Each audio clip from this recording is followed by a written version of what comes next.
आषाढी एकादशीच्या निमित्तानं महाराष्ट्राचे मुख्यमंत्री विठ्ठलाची पूजा करतात। तीच परंपरा आज देवेंद्र फडणवीस यांनी अखंड राखली। मात्र आज त्यांच्या पूजेपेक्षा पूजेच्या वेळी गाभाऱ्याच्या बाहेर व्हीव्हीआयपींची उडालेली झुंबड हा चर्चेचा विषय बनला।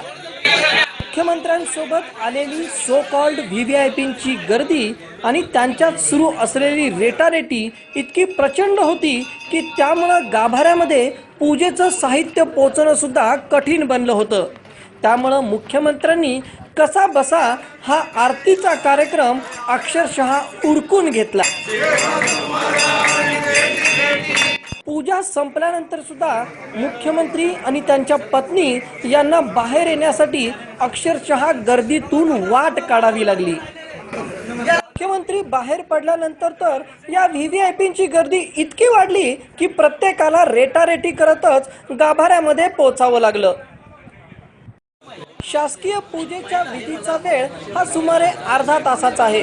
मात्र त्यानंतर 150-200 व्हीव्हीआयपींचं दर्शन, यामुळे 1.5-2 तास मंदिर बंद ठेवावं लागलं आणि सर्वसामान्य वारकऱ्यांना 4-4, 5-5 तास बारीत उभं राहावं लागलं।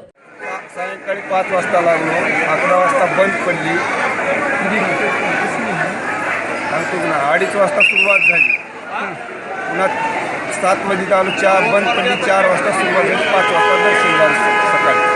म्हणजे काल संध्याकाळी 5 ते आज पहाटे 5।